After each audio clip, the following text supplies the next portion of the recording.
Welcome back to Lift You Up Inspiring Health Stories. I'm your host, Tamika Bickham. I'm the founder and chief storyteller of TB Media Group, but for the purpose of this podcast, I am your health and happiness matchmaker. Now, before I introduce you to today's guest, I'm going to ask you to do, if you haven't already, hit subscribe on YouTube, turn on those notifications, and connect with me on LinkedIn, because I'd love to stay connected with you. Now, today you are going to meet Alyson Seligman. She is a mom. She is a PR agency owner. She is an all-around awesome person to talk to. So I'm excited to share this conversation. But she is reminding us in this chat today that there is so much more than meets the eye. She has an invisible illness and was paralyzed on her 30th birthday, just suddenly, and she didn't know what was happening. She's going to share that story, how things have evolved since, and why she's advocating for compassion in the workplace and compassion all around.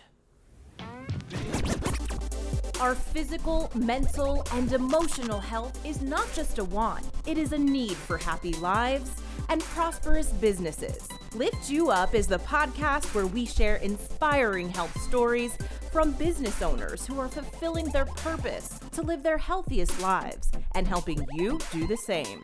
From former TV reporter to marketing entrepreneur and content creator, I care about sharing stories that matter and stories that connect us. I'm your host, Tamika Bickham, your health and wellness matchmaker. Well, today I am so excited. I get to meet Alyson Seligman. Hopefully I said that right. You did. And just around the corner, not far, in Palm Beach Gardens from where I am in Miami, with, I think, a lot of alignment on our stories. So I'm excited to welcome you and get to know more about you and your story. Same.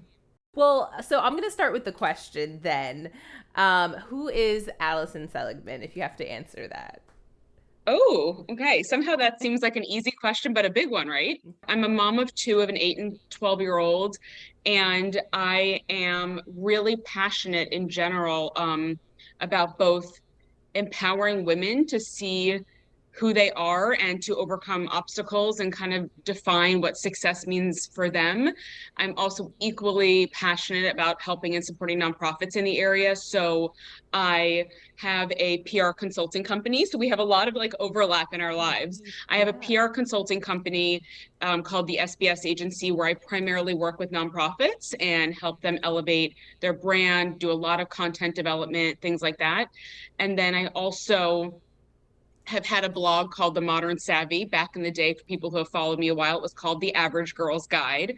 But I have The Modern Savvy, where I talk about everything from lifestyle, target finds, to really raw and honest conversations. Sometimes I dub them like vent sesh, where I have an invisible illness, and I think we, again, can relate on these things, but I have a really rare neurological condition, and 12 years ago now, I was suddenly paralyzed. And if you look at me now, you would never know that I have chronic pain, that I have like a bladder that doesn't work, that I deal with a lot of these things that a lot of other people, they can't relate to or see. So it's really challenging. And so I am passionate about giving a face to invisible illness and my condition, which is called transverse myelitis. It's 1 in a million. And I've gotten into a little bit of public speaking, and I'm trying to do more of that on the topic, and in particular to companies. I think that there's a real opportunity to educate in the workplace about invisible illness. So I actually hadn't heard of that term until I read about it on your website and learned a little bit more about you. Prior to this happening to you, I believe, like you said, 12 years ago, did you know the term invisible illness? No, I mean, not at all. I don't think I was really, it's interesting. I think as I've been sick and have tried to work and navigate and prioritize myself and my health, I know so much more, not only about my body, but being mindful about other illnesses and conditions and what people like. I was born in New York, and I think I'm a generally I could be like a very fast moving, slightly impatient human. And I feel like one of the gifts that this has given me is a new level of compassion. But I really never heard of invisible illness. I think if you saw, when you see a handicap sign and you see like the wheelchair, like it would only occur to me that an illness is visible, that if someone's hurting, you would see it. And there are so many people walking around every single day with things that we just can't even see, relate, and they are just showing up every day, and myself included. But yeah, I mean, people don't realize that I have chronic pain all the time.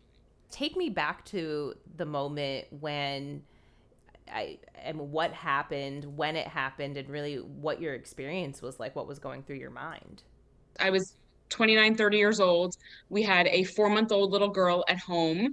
I was back to work full time, like trying to pump and take care of a child, exhausted, trying to have some semblance of a life beyond being a mom. And I was wiped. And I remember my birthday was on a Thursday, and I was feeling horrible all week. And I even went to the doctor. I had burning like down there, and the doctor kind of brushed me off. I mean, I was saying I was exhausted and all these things, but there's symptoms that it's hard to know. And was like, oh, this is probably a UTI. We'll send it out, and kind of disregarded me, which is what it is. The next day Yeah. was my 30th birthday, and my husband at the time, I've been divorced about 2 years, 2.5 years, but my husband at the time, we went to see a show at the Kravis Center. I remember sitting down in the chair and my skin started burning, like on fire, like the velvety chairs, because my skin was touching it. And I was like, it was crazy. I've never had a feeling like a sensation like that. And then I went to use the restroom, and I used to drink like a ton of water. We used to joke I was an aquaholic. Um, and I had a couple like glasses of wine, I'm sure. And I went to the bathroom, and my stomach was bloated looking, but nothing would come out. I couldn't void or empty. Went home that night, same thing. Again, feeling completely run down, exhausted, all of these things. The next morning, I wake up at 6 in the morning. My stomach looked like I was 5 months pregnant. I could like barely function. My skin was burning. I still couldn't pee. It was crazy. So I'm calling that other doctor starting at 6 in the morning, telling them I haven't been able to empty in set like 12 hours. No one's calling me back. I go to a client meeting because I'm a lunatic. They said you need to get out of here immediately and go to the doctor. So I actually went to my OBGYN because I didn't know who else to go to, and drained a liter of urine from my bladder, a liter. Like it just kept coming out. And that was a Friday. And from there, I went to the hospital that night. They put a catheter it's like a Foley catheter attaches to your thigh. They put that in. They said on Monday, go see a urologist. They sent me home. Over the course of the weekend, I was supposed to have a 30th birthday party and at our house, and I could barely walk. I remember like grabbing the walls, feeling weaker and weaker each day. My ex was like basically helping carry me up the stairs, but we said like, oh, well, the hospital said like, just go to the doctor on Monday.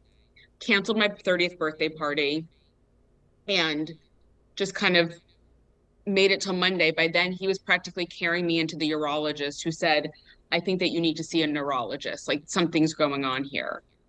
So she sent me Wow. to a neurologist. By the way, I had none of these doctors. I don't know who has it. Like what 30-year-old, most of Right. them have urologists or neurologists or all of these things. I know that you went on a hunt as well. So I know that you get this. Yeah. And I went to the neurologist, who looked at me, examined me, and I remember Adam was basically carrying me into the office. Like I couldn't even, my legs were barely working. And she said, I need you to get to the hospital right now. I think I might know what this is. We get to the hospital, and they give me a pen to sign my name in, and the pen just falls out of my hand. I didn't have the strength to hold it, or like let alone write my name. Oh my And that was the God. moment that we knew something. I mean, we knew it, but like really knew it. Over the next 2 days, I proceeded to have like countless hours and hours of MRIs, where they discovered that along my spinal cord, there was lesions everywhere. And the lesions basically connect to your body function. And apparently I had longitudinally extensive lesions, which I've later learned I shouldn't be walking. Like if that neurologist didn't figure out probably that week what was wrong, I would not have the life that I have. And a lot of people who have what I have not had the recovery that I have. I was in the hospital for a month, and over that time, they Oh had my to, as soon as I got gosh. in, it was crazy. I remember like they'd wake me up at 5 in the morning or 3 in the morning, and someone would be taking 10 to 12 vials of blood. And I had 1,000 milligram doses of steroids that they were pumping into me every day. Mind you, I have a 4-month-old at home. My husband is Right. working. I saw my daughter once that entire month that I was in the Oh my hospital. gosh. couldn't even hold her, like didn't have the strength. My husband was coming and helping me pump because I'd been pumping, but I couldn't even hold my hands up to hold the pump. My legs, my body didn't move. Like eventually 2 weeks in, like some nurses who were so sweet, like in my bed came and like helped wash my hair for me because I hadn't been able to like move to take like an actual real shower. I'm hearing this and I get goosebumps because, I mean, yes, in some ways I can relate to going on the hunt, but I mean, I didn't have an experience like this where, I mean, and I was very scared in my situation, but I mean, you must have been terrified. I just kind of was going through it and we were figuring out what was wrong and how we can find the doctors and the solution. And I think that's just always been my mentality. When I look back, I feel like I'm talking about a third person and I can't believe I wasn't maybe more scared. Mm-hmm. Like they were talking that I could be blind in 5 years. Like if lesions wound up forming on my brain, and so like I would do like weekly MRIs for like a decent amount of time, that could have indicated a different diagnosis. It was a victory. Like I would work with a physical therapist and they'd have you sit up in bed and just standing was a victory. And then being able to walk with a walker to the door of my room was a major victory. I couldn't carry my daughter for months, Oh my goodness. even hold her, like someone had to help. Yeah. And it's just insane, like what can happen to your body. And that's why, like, I Yes. think the conversations that you're having are so important because Yeah. things can happen in a second. Right, right. I think about that all of the time. Like, and I feel like number one, it's already scary enough just losing some functionality, whether like I fell off my roof and broke my wrist. And I was like so weird to after that surgery to like not be able to hold a glass of water, not be able to tie my shoe. And I'm like, it actually caused me to step back and gave me a new perspective. Like, wow, anything like you could get in a car accident. There's so like a whole long list of so many things that could happen and just totally change your life in an instant. And that was a very small example, but it did actually make me appreciate like, hey, how much I enjoy going to the gym, how much I enjoy being able to move my body, and like how much I appreciate having the full use of both of my hands and wrists that not everybody has. But that's number one, like losing functionality of something that you're just so used to every day. But then layering on top of that, not knowing why at first, right? And I feel like that's where it makes it a lot more challenging. Totally. Yeah, no, I was listening to your first podcast and like how you had to go to so many doctors and like there just wasn't answers. I was so lucky and I know people who have what I have and it took them months. Like what happened Right. to me happened quicker. Some people this goes on for months and months and it's very extended. And so it's not so obvious to doctors. They're not doing MRIs right away. They're thinking that, oh, it's actually very often misdiagnosed as MS, but they're like, oh, like I definitely have chronic exhaustion. The heat impacts my body in like a freaking insane way. Like it took me years to realize that. And like it's things that like if I said that to a doctor, they're like, oh, she's tired, she's a mom, she works, like very dismissive. You're really your own health advocate, which I love about this story too, because you have to be. You were in the hospital for 1 month.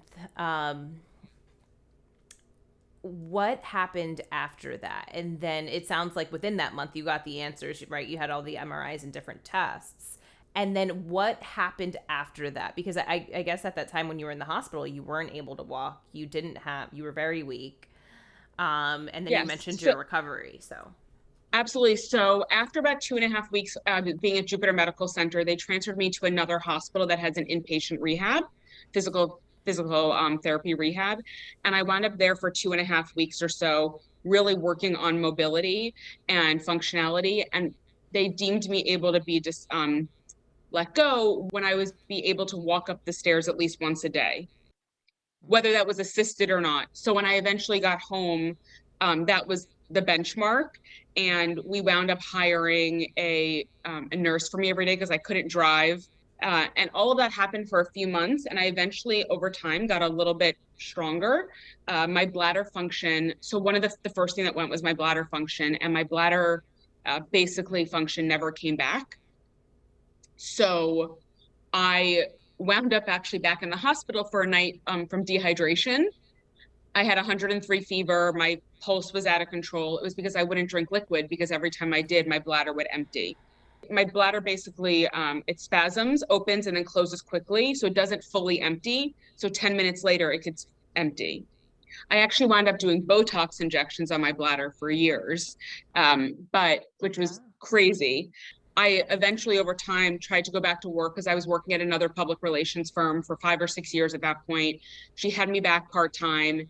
It was not a great working environment, couldn't really do anything right. And I eventually was fired, with the like focus on your health kind of thing. And at the time I was like slightly, it was devastating. I'm like, I don't know what to do. Like, I was really weak. Everything. I mean, I wear heels now. I was definitely not wearing heels. I was wearing sneakers everywhere. I was barely like, you're like mopey, like it was like that mopey look. What I realized later, and I can look back and say that was one of the greatest things that ever happened to me. I think sometimes you get the opportunity to make decisions for yourself. Sometimes you don't make them, and sometimes you need that push. Yeah. And this was what gave me that push. And sometimes when decisions are made for you, it's the best thing. If you're willing to embrace the suck. Yeah. And move forward from it. And that's when I started back in 2010, both my PR company. At the time, I was like, maybe I'll consult with people. When I started my consulting, I had a law firm reach out to me. They were like, we need someone. The former Mayor Lois Frankel of West Palm Beach needed someone to help manage all of their events. Mm-hmm. I was hired as their consultant. Then another opportunity came along, and it was just unbelievable. And at the same time, I felt like I really want to connect to other women. I don't know how to do that, but I want to have like honest conversations. And I don't even know how I knew what a blog was or why I would do that. But I started, like, I bought the domain, theaveragegirlsguide.com, and those photos, it's like the ridiculous what we all used to do back in the day. And I just started sharing content and having real conversations and sharing fun little style finds from Target. And at the same time, both of those businesses kind of inadvertently and accidentally grew into like the most incredible thing that could have ever happened to me. So how did you navigate, one, you're, building the blog, your PR agency, and also kind of navigating, incorporating who you are and sharing your story through that?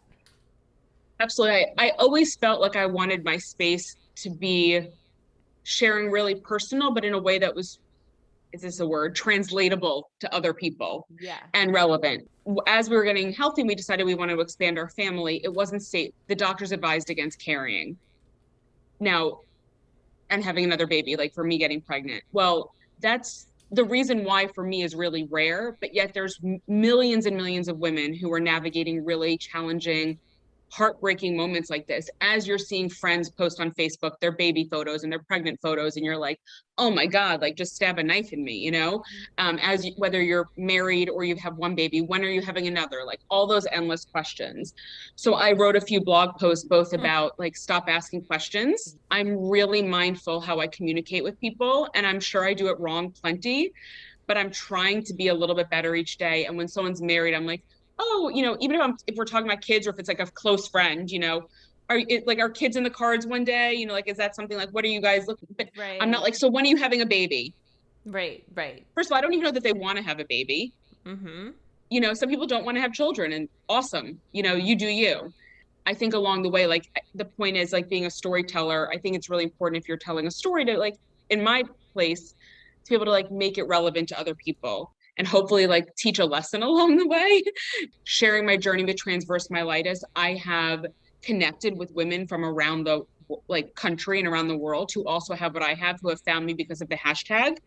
And when I tell you, when you don't know one other person who has what you have, that's very isolating. You're like, who do I talk to? People don't see what I have. People can't relate to it. But I wound up creating a small private Instagram group of other people with transverse myelitis. And there's 15 to 20 women in there.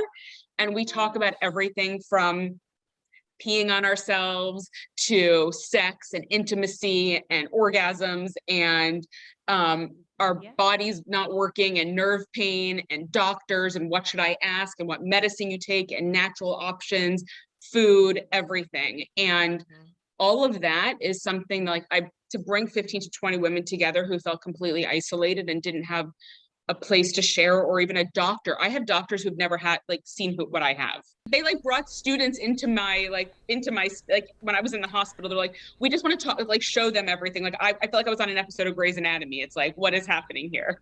Oh my gosh. And in some ways you're like, "Hey, I'm glad that you're excited about it," because at other times they're just like, "Oh, whatever." But then Yes. it's also like, "Well, I don't want to be the test experiment." Yeah, I don't want to be the first person. Right. Exactly. Right. Yeah, so I think like when you're able to connect people or even find people who have what you have, when you go to your doctors, you go in a more educated way. And you Mm. also, we did during the pandemic, we actually did a Zoom like hangout one night. To me, that is the gift of all of this. Mm. You know, like if you can make someone's heart feel a little happier or lighter or add a little joy or knowledge, I don't know, like that just feels like my sole purpose. And that only happens when you open up and share your story in the way that you have, is how you've been able to connect with these women that you mentioned, and just others as well who are drawn to you and your story and connect with it, relate to it, or learn from you. Absolutely. Yeah. So, I mean, going back to what you were saying, like, I think with the blog, like, while I wanted to always share things that I felt like real women would enjoy, like deals and specials and whatever that was, I felt like it was always important to continue to have these real conversations and not put a facade up Mm. about like who you are, because I think that happens so often on social media. It's just being honest about who we are. Like, we all, most of our lives are a little crazy and messy, and we all have we have like family members or friends who are going through things. Our brain has a lot of going on. We're working, whatever it is, and just to be like honest about what, like, all of it. I wanted to touch on what you mentioned about, hey, educating those in the workplace, whether it's, HR leaders on invisible illness. And I really loved reading about that, especially on your website, because I'm like, oh, this is so important and something that people probably aren't thinking a lot about. Like, hey, if I can't see it, um, Absolutely. I don't know that somebody is going through something. So, one, I wanted to ask you how you are feeling today, because you did mention you are in pain, I guess, very often. My nerve pain is mostly centralized like in my feet and then like up my legs a little bit and my back. So my back always has like this burning feeling, and Mm-hmm. then my feet get this tingly cold feeling. I actually, when I get a pedicure, whenever they ask me the temperature, I can't tell if it's cold or hot really. I have to put my hand in. It just feels like burning if it's one extreme or the other. I Mm. can't tell. So I'm feeling okay. I get anxious with things like this when they're recorded. And if I have to use the bathroom because I can't wait 10, 15 minutes until we'd be done, I'd have to say, hold on. And that's a anxious situation for me a lot of times. But um, I try to navigate that the best I can. And the beautiful thing about this podcast is that we edit everything. So at any time, we can always stop and then restart. So tell me about how you got into talking to organizations about invisible illness and why that's important. Absolutely. So I'm an accidental and terrible public speaker. I should tell you that. I was asked Highly once. doubt that you're a terrible public speaker. What's funny is that I really love. I was asked once to speak, and this is great. We're speaking one on one, or when you speak into your phone and you're just like basically talking to yourself, even if it's to 20 or 30,000 people. So when you're in front of people, it just adds this whole other element. And I was asked about 4 or 5 years ago to speak at an event, and I was in shock. Anyway, the event was amazing. It was more just about overcoming obstacles and sharing my journey, which I've done that a few times and tried to share different tips and make it more relevant again, like to other people. At the same time, I was asked about 2 years ago to speak to a large company, to speak virtually, and even though they planned it before the pandemic, it worked out perfectly. But to Oh. 250 people around the country who work for this organization for a lunch and learn on invisible illness in the workplace. And I had never spoken in that topic before, but the person actually found me through social media because she follows me and she thought it'd be wonderful to share with her Okay. organization. And it was one of the most, as I've loved speaking to groups and I've loved speaking to women. I've spoken to at a couple women's conferences, and the response has been beautiful and amazing, and I've loved connecting. But there was something I've always been trying to figure out exactly how I can have a bit better and more meaningful impact. And speaking to an organization, and we had a Q&A, and people when you share about what you have and when they see me and I recognize like I look like I got my, SHIT together and I look healthy and all of those things. And to be able to say, well, like right now I'm in pain and likely your coworker next to you is dealing with something that you might not be able to see. Or if you're a manager, this could be happening.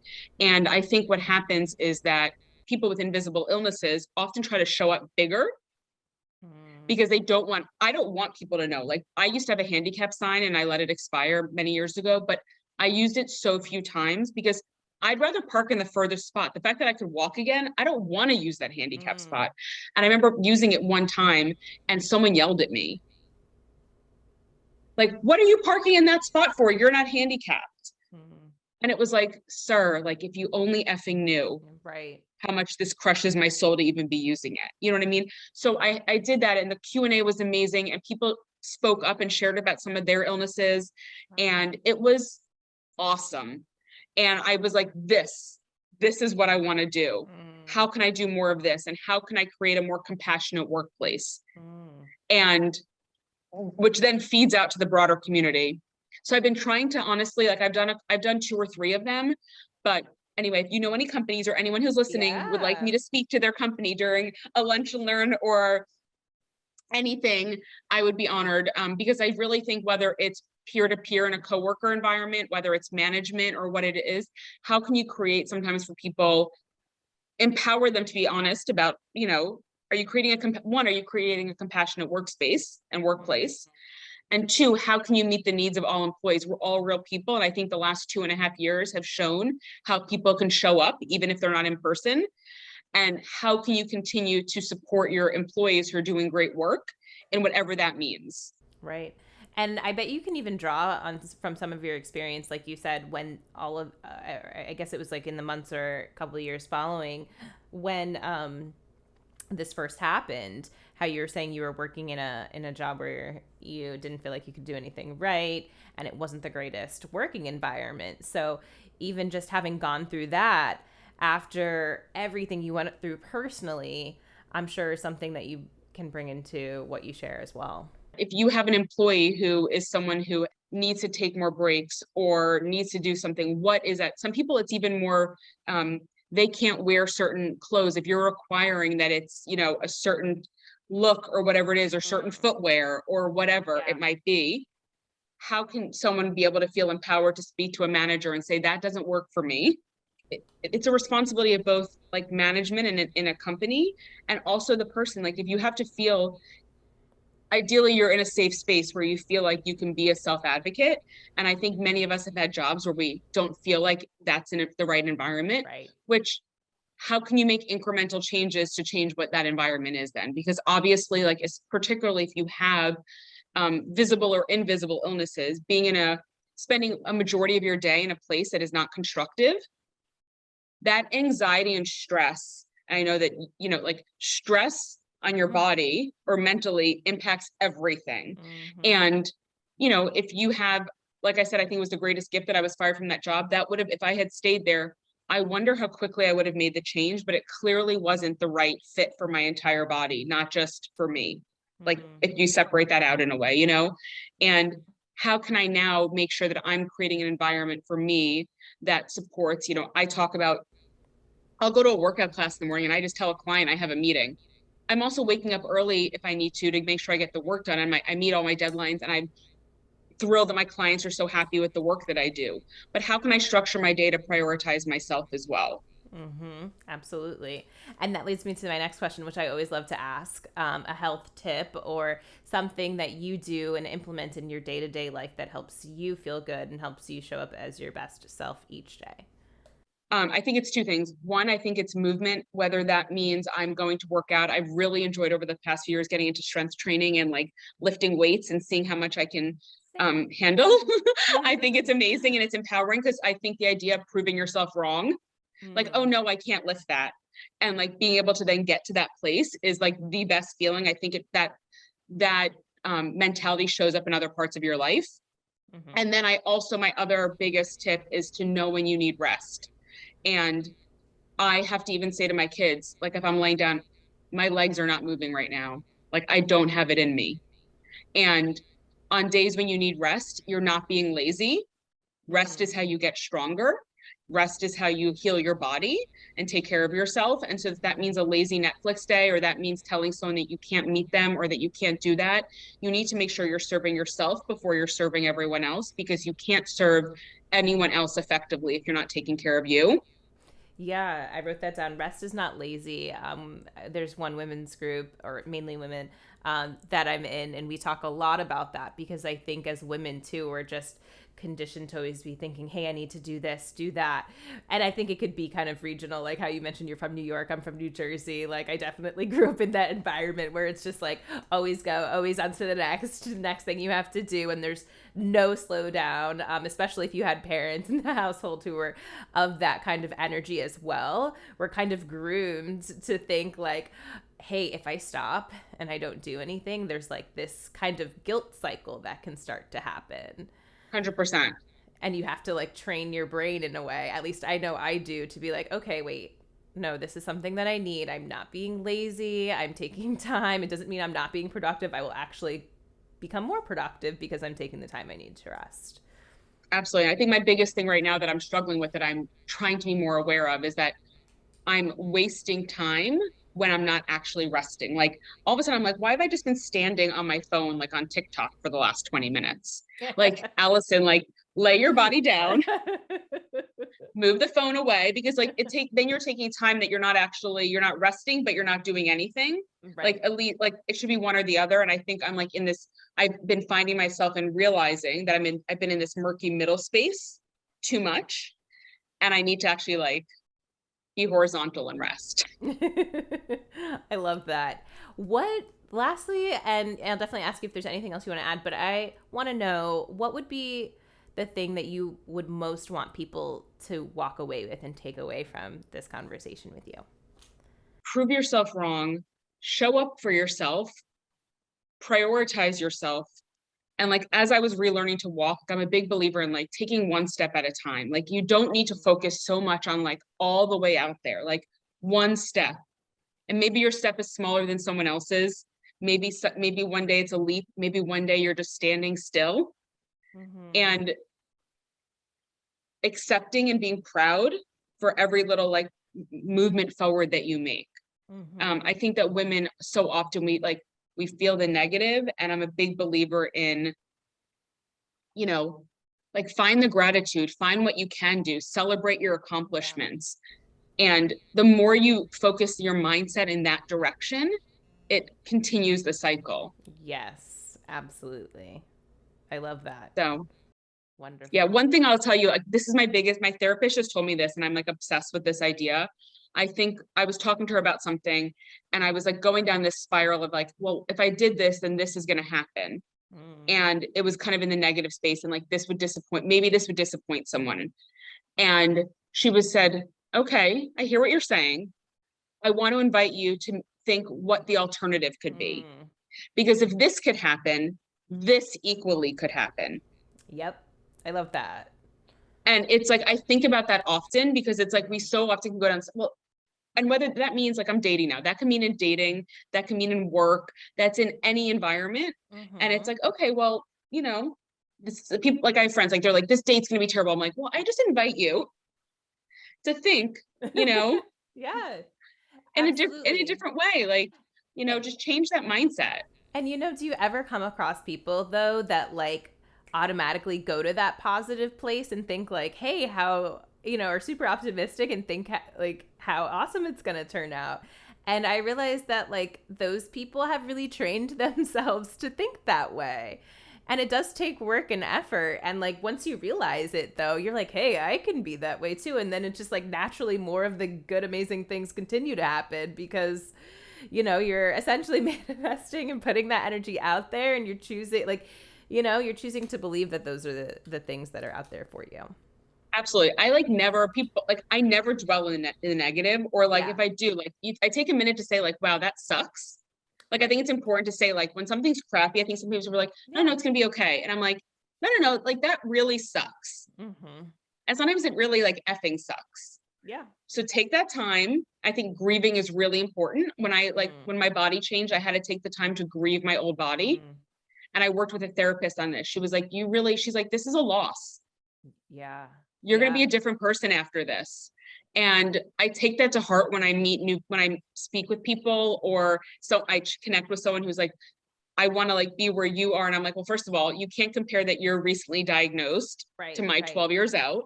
Like it's like that expression, don't compare your beginning to someone else's middle. Yeah. And I love that. But just focusing on like the good and like the movement, as opposed like taking the time to say this sucks and be like, okay, now what? Right. And I don't dwell in that. I don't think it serves me ever. Right.